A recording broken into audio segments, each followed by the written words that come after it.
vamos a definir cuáles son los conceptos básicos que están detrás del por qué nosotros logramos esto en una forma unificada y simple.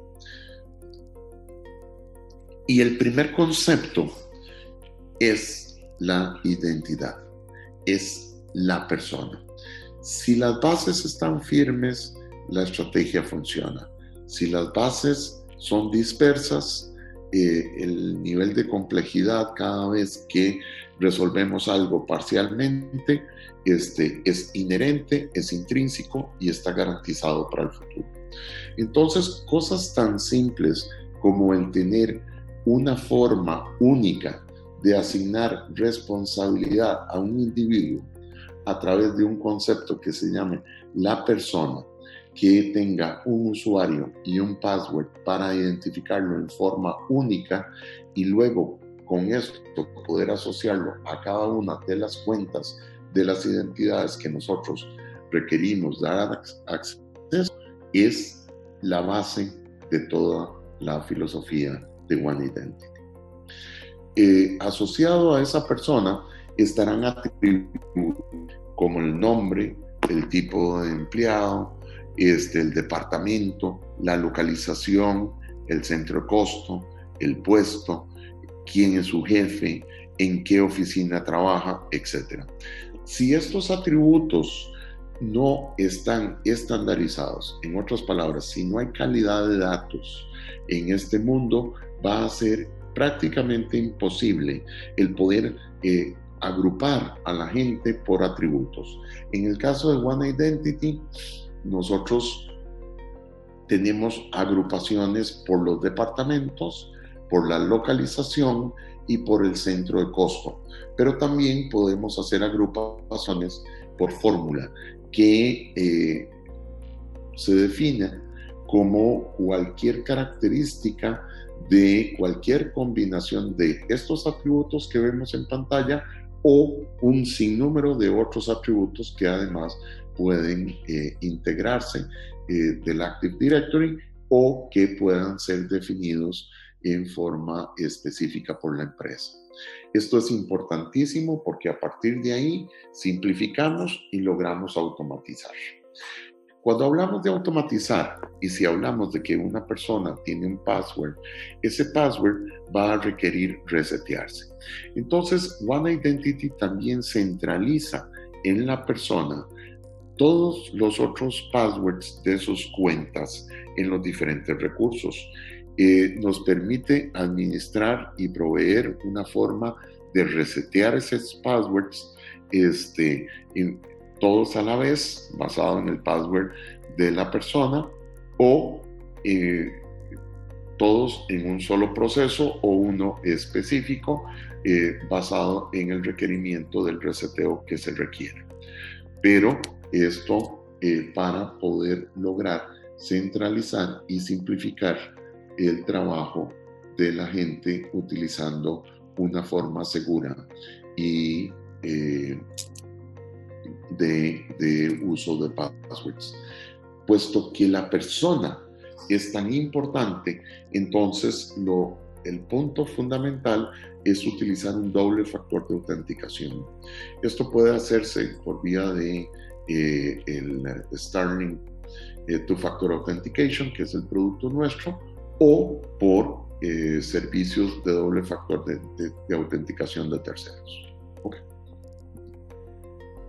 Una vez que ya tenemos esa persona es el mismo concepto, aplica para los passwords de cuentas privilegiadas o los usuarios privilegiados, para los usuarios normales de la organización, para los jefes que son encargados de los recursos y para los administradores o cualquier persona dentro de nuestra organización. A todos y cada uno de ellos les vamos a asociar credenciales y permisos a través de cuentas en los diferentes recursos. Ejemplos de esos recursos son los que tenemos aquí abajo, que pueden ser el Active Directory, la parte de Azure, nubes como la de Amazon, las aplicaciones del negocio, ERPs o sistemas de recursos humanos en SAP o el que ustedes tengan, y ambientes Unix.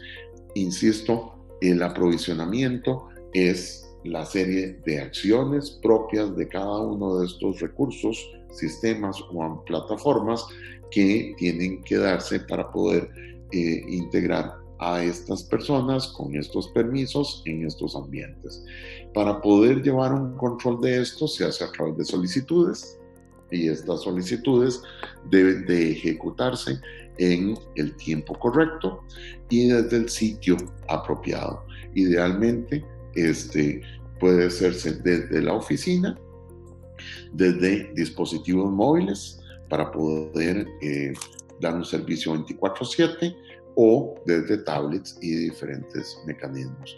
Y todos y cada una de estas acciones, procesos y passwords tienen que tener en sí integrado la validación tanto de las reglas de auditoría como de las políticas de la empresa para poder lograr la certificación. Esto es como nosotros definimos la seguridad.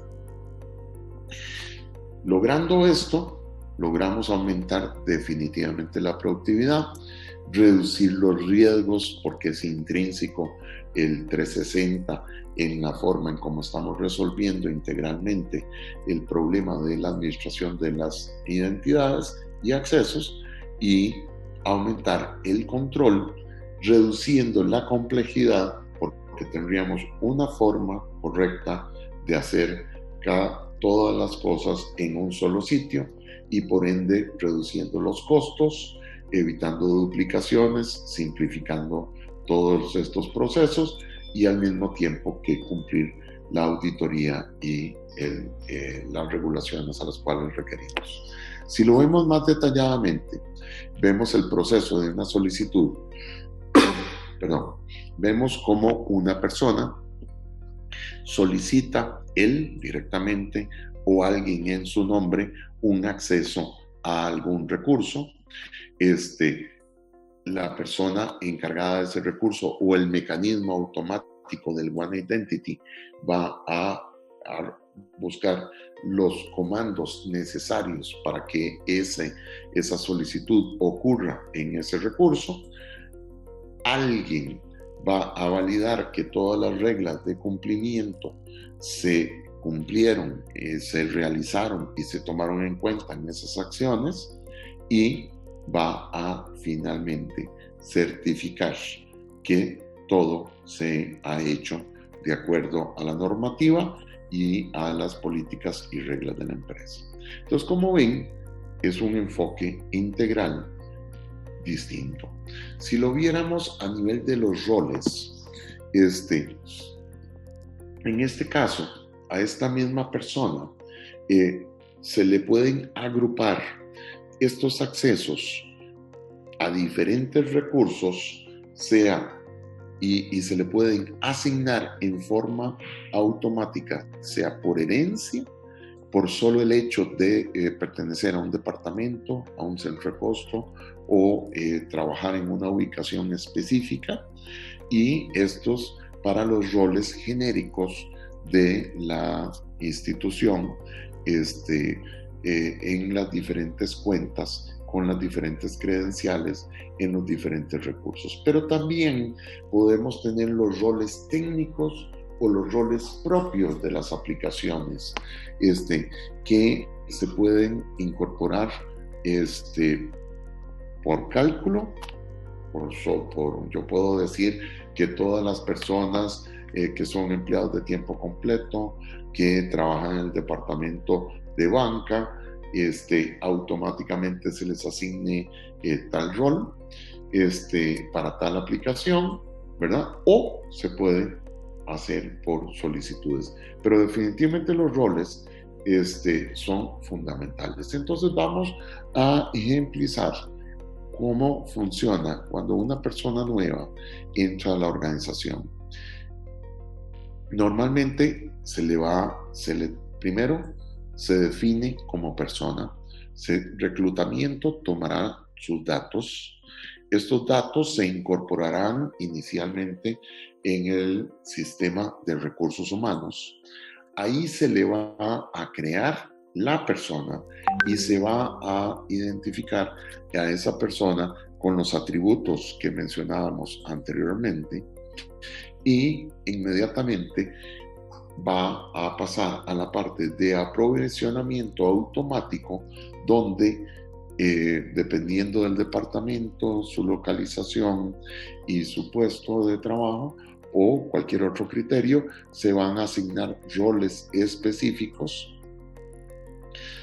¿verdad?, que le va a permitir el acceso a los diversos recursos, tanto genéricos como en el caso del correo electrónico, el usuario del Active Directory, el SharePoint, a dónde va a guardar sus datos y a qué aplicaciones requiere acceso. ¿Ok? Esto es definitivamente una forma más simple de presentar esto.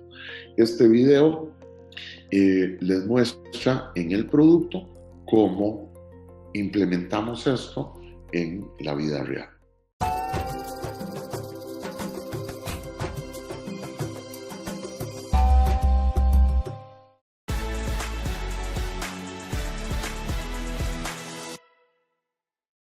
We are now going to create a new identity in an HR system. Typically, HR systems are systems like SAP HR or any kind of HR system, and normally they are integrated into the identity management solution.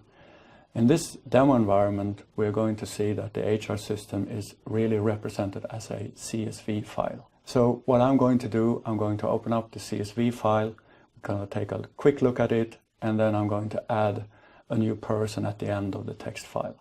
Now, the text file is really just the first name and the last name, and one thing that needs to be unique in this demo environment is the employee number. We can also have department belonging, cost center belonging, location, the roles, and the manager. Now, as I said, what I'm going to do, I'm going to go to the end of the file. I'm going to take a copy of the last person that's in the file already, like this, and I'm going just to change his name and his employee number. If you look at the line here, you can see that this person belongs to the marketing in Sweden. He is working as a role called PR, Public Relations, and is also located in Stockholm. So I will give him a new first name. I will actually keep the Marcus as a good first name. I will change his last name to Anderson, and most important, I need to have a new number that is unique for the employee number. The next thing we're going to do is going to manually start the import process from Identity Manager to read the new entry from the text file. I will do that by running one of the tools called the Synchronization Editor. Now, in the Synchronization Editor, we have the possibility to simulate what's going to happen if we import the changes from this particular file. So I will press the Simulate button here. And what it's doing right now is generating a report. So this is what's going to happen if you continue to execute the synchronization against the text file. And as you can see in the file here, it's an import from an HR CSV file. And it also says that we are going to insert one new person object, that is one new identity. So I simply press the execute button here, and now in the background, the synchronization will happen. Now the new person is created in the system, and to take a look at the person, I will use another tool called the Manager. So I will open up the Manager tool, and inside the tool, I will look at the employees. And as you can see on the screen, it's right now 134 employees in the system. If I press the refresh button now, it's now 135. And the new individual was called Marcus Andersson, and he's located over here. So I simply double click on that individual and I can see that he's on the way to be created into the system. So I will press the refresh button here again. And as you can see now, he's now created in the system. He has a user ID of Marcus A. That's the way it works out of the box. It takes the first name and the first letter in his last name to create the user ID. We can see that he has a default email address. He has a location in Stockholm. He belongs to the Marketing Sweden department. He has a cost center of marketing. And he also has his primary role being in public relations. Now, he also has an Active Directory account. This Active Directory account will have a lot of Active Directory group memberships. These group memberships, if I click on it, as you can see, there's a long list of Active Directory group membership. It all comes from the fact that he works at marketing in Sweden. He's located in Stockholm, and he has a primary role of being public relations. All these settings comes from pure configurations. This is nothing that I have built code or anything to create. It's just something that happens automatically. And since he's also now created in the system, he can also log on to the self-service portal to take a look at himself. So I bring up the end user interface, and I log on with his new user ID. And this is the default screen seen by a new user who just been created into the solution. And as you can see, that not that much he can do. He can or she can start a new request, and he can also look at his own profile up here on the right hand corner. So if you look at his own profile, he will see that he belongs to marketing in Sweden. He's located in Stockholm. His nearest manager is Holger, and he has some information about the location, address information, and so forth. So this was a very simple way of showing how to import a new person from an HR system. And as you saw, he got a lot of entitlements. In this specific example, it was Active Directory group memberships. Those are all based on the fact that we have configured different things for different departments and different things for different roles and locations. It's all configuration. We are now going to look at Lifecycle Management. We're going to do that by showing two different things. First, we're going to show how to change the last name of a person and what happens when you do that. And secondly, we're going to look at another individual, and that individual we're going to move to another location and also change this person's primary business role. Now, these two persons we're going to manage, they share the same manager. So I'm going to use the same manager to change those two individuals. First of all, we're going to look at an individual called Jürgen Weber. So I will look at him from one of the tooling, the manager tool inside the identity manager. And as we can see, his last name is Weber and his first name is Jürgen. We can also see that he has an account in Active Directory, and he also has an account in an offline demo system called Sales Report. Now, an end user cannot really change their last name themselves. So if I open up the web UI and log on as this Jürgen Weber, and if he looks at his profile and clicks on contact data, he can see quite quickly that the last name, first name, and default email address, they are really in read-only. So he can't really change this. But the way we have configured this environment, his manager can actually change the last name. So I'm going to log on as the manager of Jürgen. Jürgen's manager is called Mia. And as you can see, his user now appears in My Direct Reports pane here on the front page. So I simply click on Jürgen, I click on Master Data, and I give him another name. I will give him a name that's easy to find in the list. So I change his last name to Abele. Now, immediately when I press Tab here, things actually change, and they are actually indicated by this little icon here. And we can see that I changed the last name, but also automatically his user ID and his email address will be automatically changed. And that's all fine in this example, so I will press save here. Before I actually say yes, I will open up the Active Directory Users and Computers tool and search for him. Again, I haven't saved any changes yet. I search for Jürgen, and I can see that there is a user called Jürgen Weber in the Active Directory. And now I press save, and in the background now, all the changes will be done. So the person itself will have the new user. If I go back on the screen here, we can now see that his name is now Jürgen Abele instead of Jürgen Weber. And also the changes will be reflected in the target application in this particular example in Active Directory. So now when I open up the Active Directory Users and Computers, and I say I want to find Jürgen again, his last name has been changed also in Active Directory. Now that was a use case where we changed the last name of a user. The second use case is to take another user and change a location belonging and a primary role membership. First, we will take a look at that particular individual from the Manager tool, and I will search for him, and I'm going to change a user called Matthias, and his last name is Fischer. Now, Matthias has the same manager as Jürgen had in the previous use case. Now, Matthias, he is located in Berlin, and his primary role is account manager.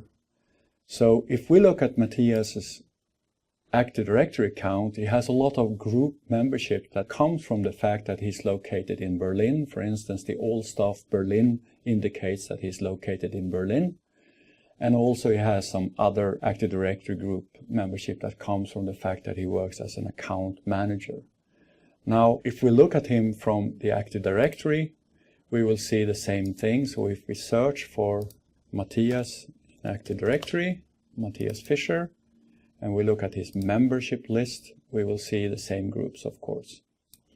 I am still logged in as Mia, so if she goes to her start page, and she is the manager of Matthias, she can open up Matthias Fischer here. She opens up the master data, and in the master data, she can select to change his primary business role and his primary location. So let's click on the primary business role first.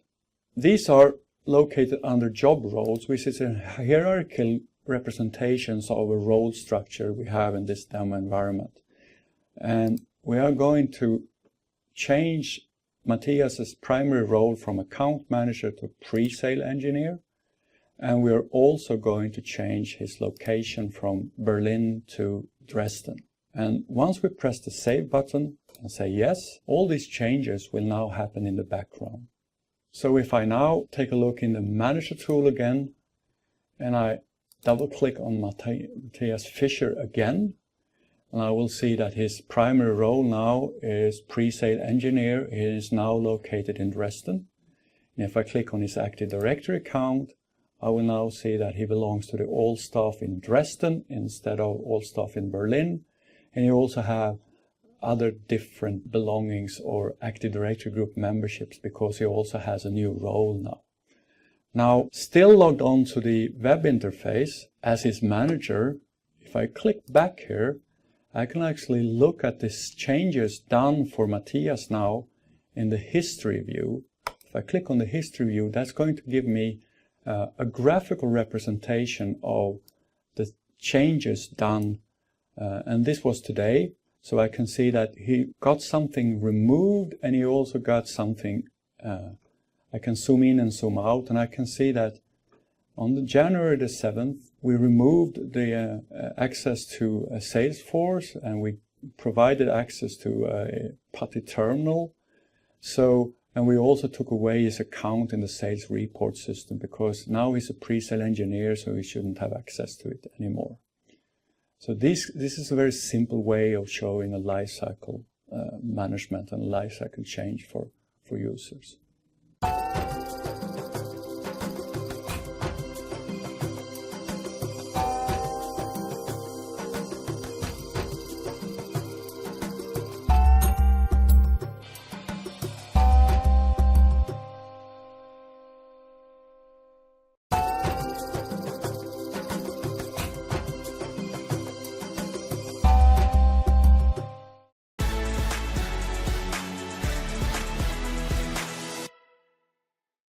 very important part of lifecycle management is the ability, of course, to disable a user or to delete a user. In Identity Manager, we have a functionality called temporary disablement, which essentially means that we can quickly disable a user or inactivate a user, including all the target system where the user is represented. We can also do permanently disabled users, and we can also, of course, delete records in system and target system and in the Identity Manager itself if needed. So we will start off by logging on as a manager. And in the manager, we will grab one of the users. I'm going to pick a user called Robert Palm. Now, Robert Palm is an active user. He's located in Sweden. He actually works out of an office in Stockholm. And being a manager, I can look at his entitlements to see what he actually have access to. Now, I can filter, I can group, I can do all sorts of things in this list of entitlements. So I will actually start off by saying I'm only interested to see that he has group and Active Directory group membership. So I will just filter on those two object types. And as you can see on the screen, he has a list of Active Directory group memberships. Now, in order to temporarily disable or inactivate a user, I open up the master data. I scroll down and I can see that there is a tick box here saying that I can temporarily disable the user. And I can also do that with an until date. That's typically used when you're on a maternity leave, for instance, and you shouldn't have access to this solution because you're not working.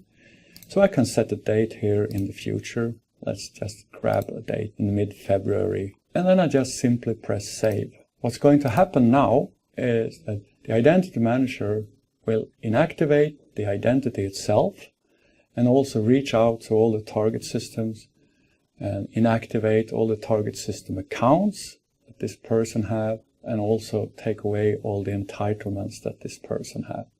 If we now go to the overview of the user after we have done this temporarily inactivation, we can actually see that there are the user account that the person has are now inactivated. As you can see, it's also said user account is disabled. Effectively what it means that this person cannot log on to the solution or do anything anymore. And also if we open up the Active Directory users and computers and we search for this individual, as you remember his name was Robert Palm, so I will search for Robert. And I can see that there is a Robert Palm here. As you can see on the icon, he is disabled or inactivated. And if I look at the membership list, he only belongs to the domain users now. He has no other Active Directory group memberships because that's part of the inactivation process to take away all the entitlements and permissions you have in all your target systems. As you saw in the overview that the target system accounts were inactivated, we can also now again click on the entitlements for this person. As you remember, we filtered because we were interested in Active Directory groups. And if I filter on this one now, as you can see, it's actually empty. Now, this has the effect of any connected target system that you might have. In this particular demo environment, we have an Active Directory as the target system, but it can be any kind of application connected to Identity Manager. We will behave in the very same way. When you temporarily disable a user, all the entitlements will also be taken away from the user. But Identity Manager knows what kind of entitlement that user used to have. So if we go back to the user again now, that is in a temporary disabled state, we open up the master data, we scroll down to see that the person is temporarily disabled. Now if we do nothing, a month from now, the user will be activated again, but we can also manually take away this and say save. What's going to happen if we do this is we're going to enable the user again. This is typically a very useful feature if you very quickly need to stop someone from being able to access the solutions or your applications or your IT landscape. So what's happening now in the background is that the system will reach out to any connected target system and it will activate all the accounts again and will also enable all the entitlements on the accounts again. So if I look at the overview, the graphical overview of the user, if I scroll down, now as you can see, their accounts are no longer in a disabled state, they are now enabled. And also if I go back to the overview of the person again and click on entitlements, and again I'm going to filter on account Active Directory groups, and I filter on it, and as you can see they are now also restored again. Now to really be sure, I'm going to open up the Active Directory users and computers. I'm going to find Robert again here and search for Robert, and as you remember it was Robert Palm, and as you can see now on the icon here he's enabled again, he's back in business, and if I click on the members of, as you can see, the list is now populated again with all the groups that he had before he was temporarily disabled. Now we're going to talk a bit about password reset. Password reset is offered as a self-service in Identity Manager. A user can reset their own password if they know their password, so you can lifecycle your password in a normal way. If the user forgets his password, the user can use a question and answer profile. It can also use a function that we call issue a passcode. That's done by either a help desk person or a manager or someone who is entitled to do this. We also support things like two-factor authentication during a password reset, either from a third party or from a two-factor authentication provided by one identity. So what we're going to see now is a user that has forgotten his password, and then the user contacts his manager, and the manager will issue a passcode, and the user will be able to use that passcode to reset his or her password. So I'm going to start off by trying to log on as the user. And now the message here says that the user has entered some invalid credentials. Now, typically what happens if you try enough times, the user's account will be locked. It doesn't really matter from this point of view, because once you have the ability to reset your password, that will also unlock the account if it's been locked somewhere. So in the next step, the user contacts his manager, and the manager will log in and issue a passcode. So I'm now logging in as the user's manager, and the manager is called Lisa, and she will find the user here. She can actually search for the user. So if she opens up all the users, and the user was called Ludwig, this is the guy. She opened up the person, as you saw it yesterday, that she can do all sorts of things. And one of the options she has on the screen is to issue a passcode. Now, once you clicked it, this passcode has a configurable valid time. By default, it's valid for 3 hours, but you can configure it to be something else. And the thing she can do now is to pass this passcode over to the user who needs to reset the password. What I'm going to do in between here, I'm going to paste this passcode into just to be able to copy it and paste it later on. Now, once this is done, now the user have the new passcode, and from the login page, or even from a locked Windows session, if we install what we call the client extensions, the user can access the password reset portal. From the login page, it's called Manage Your Passwords. The user clicks on this one, and there are a few options here, as you can see on the screen. One is I have a passcode. The second one, I want to answer my secret password questions. And the third one, I can obviously log in if I know my password, just to manage my password, of course. But in this case, the user have a passcode. You need to enter the user's ID, a login ID. You press continue. I need to copy the passcode from my text editor here, and I'm going to paste it into this. I also have to put in the CAPTCHA code here as well, and obviously if it's hard to read, you can just click on generate a different one. Once you have authenticated with a passcode, the user can now reset the password. Now, you can either reset individual passwords, because the user will probably have a password in all sorts of target system. So they can select I want to reset one or more password. You can also say I want to reset my central password. This will reset the password for all connected target system as long as the password policy applies, of course. You need to have a password policy that is viable for all your target systems. But I will select I want to reset my central password. I simply press next. And as you can see on the screen, it will also have a password strength meter here. So once you start typing your password, you will get an indication of if it's strong or not. So I will type a new password for the user. And as you can see, the password strength is weak in this. If you want to know exactly what the password requirement is, you just click on this one. You can see the password policy that's currently being configured. And then you simply press next. And now the user has successfully changed his or her password.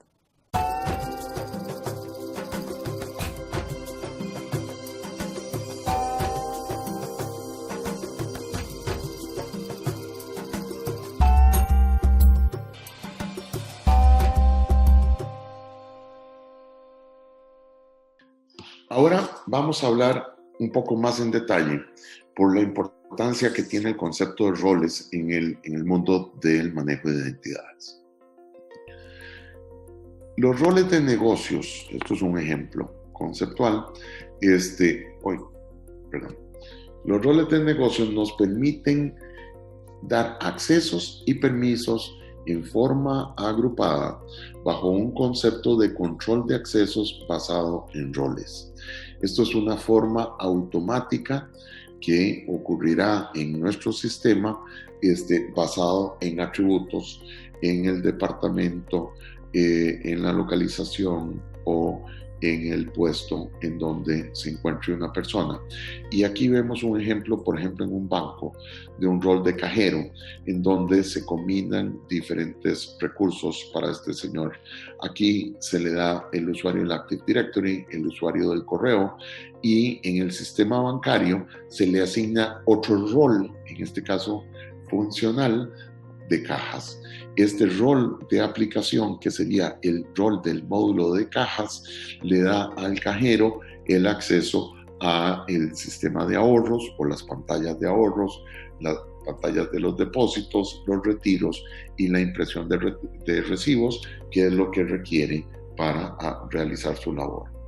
Si en esta persona, en vez de ser cajero, trabajara en plataforma, entonces se le asignaría el usuario del Active Directory, el correo electrónico, y en el sistema bancario se le asignaría el módulo de consultas y módulo de tarjetas, que son estos roles funcionales, y que aquí vemos el caso del módulo de consultas, que le da acceso en el core bancario a la realización de consultas y de impresión. Si una persona es movida de puesto de cajero a plataforma, automáticamente el One Identity va a asignar estos roles basados en su nueva posición en forma automática. Entonces vean cómo se simplifica y se controla los accesos que tienen las personas basados en roles. Aquí vamos a ver en este video cómo se implementa esto en el Identity Manager para clarificar la funcionalidad de roles.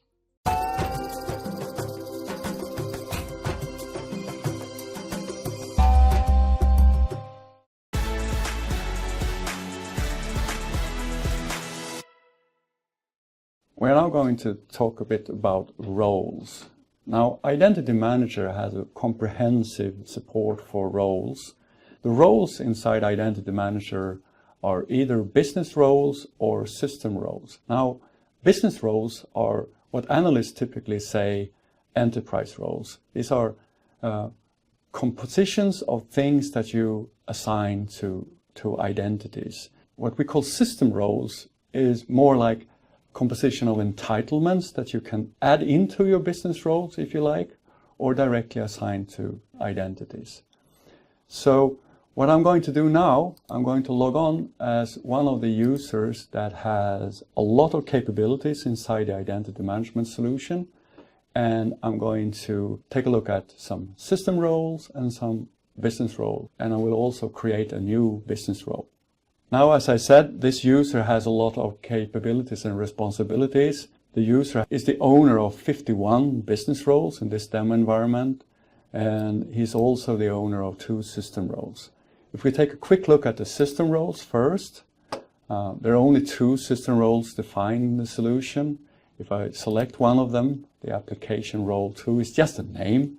And if the name needs to be changed, you can call it whatever. If we look at the overview on that role, we can see that the role, it actually has some employees assigned to it. They are not directly assigned, but they have access to this role. We can also see that there are entitlements inside the system role.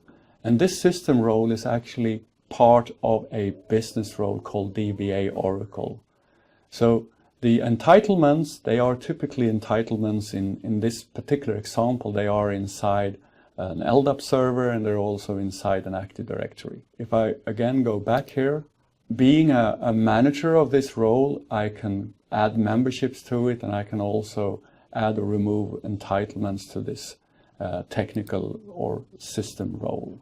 So if I want to add something new, I just simply click on the Add New here. And the type is, of course, what kind of entitlement? Well, I could say, for instance, I want to add some Active Directory groups to the role. If I click on Assign here, I get a list of the available roles. I can, for instance, search for something that starts with application. I can see all the groups I have in Active Directory. Let's select this one, for example, and I say Assign here. Now, if I now look at the role, what's happening in the background, everyone who has a membership in this role, either directly or indirectly, they will also have this entitlement now called Application Corporate Facebook Access. Now, this was a system role or a technical role, but if I go to the Start page again here, as you remember, this person also has the ownership of 51 business roles. So if I click on this one, and I can see the business roles, they can be hierarchical. So for instance, if I open up development, I can see some roles that belong to development. I can select one to take a look at them like this. I click on application developer. Again, it's just a name. And now this is a business role. So there are more capabilities here. We can do a lot of things on the business role level. We can split the role into another role.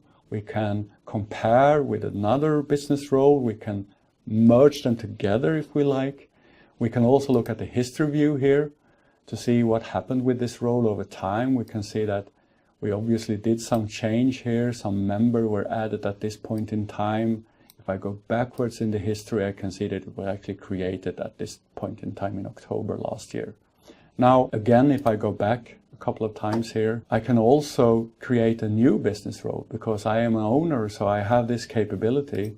So if I say create a new business role, I can give it a name, for instance, user acceptance testers like this. Any business role needs to have what we call a role class. The role class actually decides a couple of things. It decides the inheritance order, if it's top down or bottom up, but it also decides what you can assign to the role. Now, I only have 2 different role classes here, so I will select something that we have configured called job roles. And I can also assign another manager for the role, but I'm going to be the manager myself, this Ben Paxton. So I just press save here, and now I have a new role called user acceptance tester. If I click on that role again, I can look at an overview of the role. It's not going to show me that much this time because it's really just a role right now. There are no members, there are no entitlements or anything assigned to the role. But if I click on the back button here, I can start off by assigning entitlements to the role. If I click on this one, it looks very similar. As you can see, there is nothing in the list right now, but if I click on the Add New button, again, it will ask me what kind of things do you want to add to the role. And I can, for instance, say I want to add a system role to it. And the next question, of course, which system role are we going to add to it? And let's select the application role 1, which was an existing system role.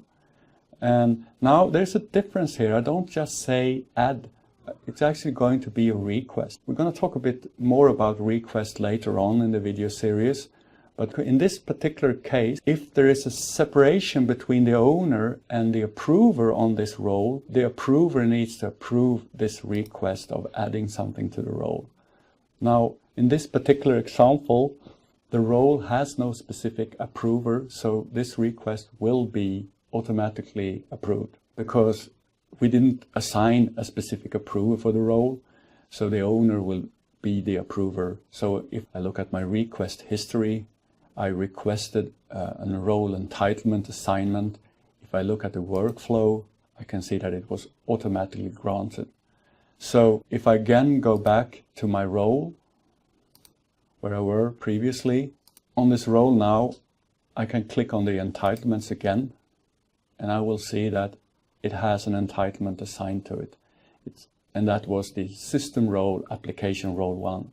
So now my business role has some kind of entitlements attached to it. The next thing I can do is to add members to the role.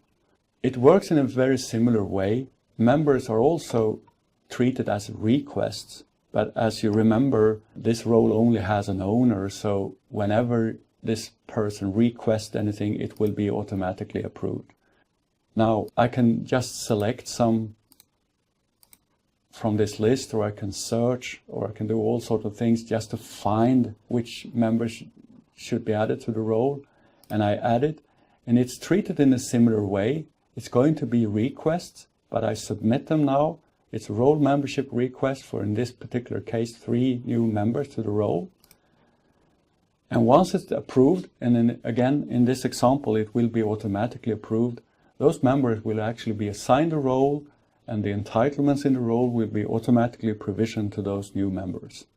What we saw here was a role management from the web UI, just using the web interface to create roles, to assign members to the roles, to assign entitlements to the roles.